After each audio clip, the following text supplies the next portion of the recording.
Guess what day it is, y'all? It's Tuesday. So what happens on Tuesday? Tuesday, tip of the week. And we're going to talk to you about vegetables. And we're going to talk about blanching vegetables. Do you ever blanch vegetables? No, but I know Blanch on the Golden Girls. I think we're talking about a different Blanch. Okay, all right. Blanching. I have blanched before. And how do you blanch? What do you do? Well, the only time I've ever blanched, y'all, and this is no lie, I've been cooking all my life, but the only time I've ever blanched anything was when I wanted to peel my tomatoes for my salsa. I blanch them. I've done that too.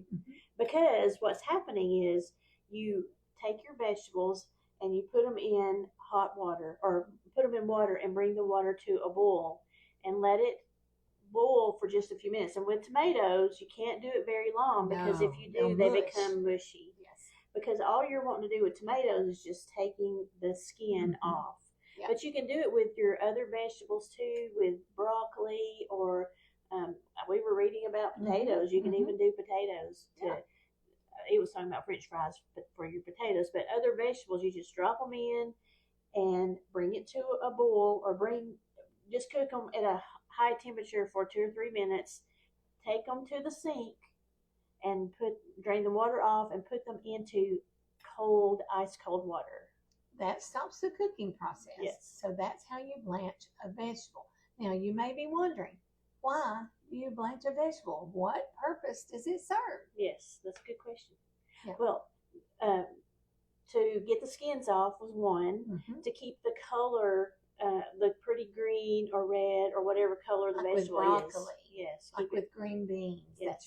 Green beans is a good one. Yes. I love blanched green beans, on the plate. Just keep them whole, and maybe pour a little holiday sauce over them or something. Yes. So good. Definitely.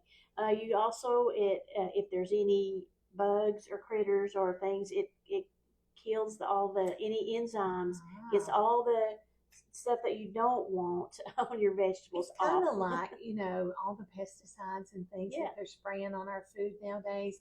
And you've heard about, how you can't hardly wash that stuff off. Well, I bet you if you blanch them and put them in that boiling water a few minutes, it's going to kill that stuff. Yes. It's going to get it off there. So you may not use blanching a lot, but if you ever need to blanch something, now you know how. I just like to say it, blanch. So go blanch your vegetables, y'all. See you later. That's your Tuesday tip of the week. Bye.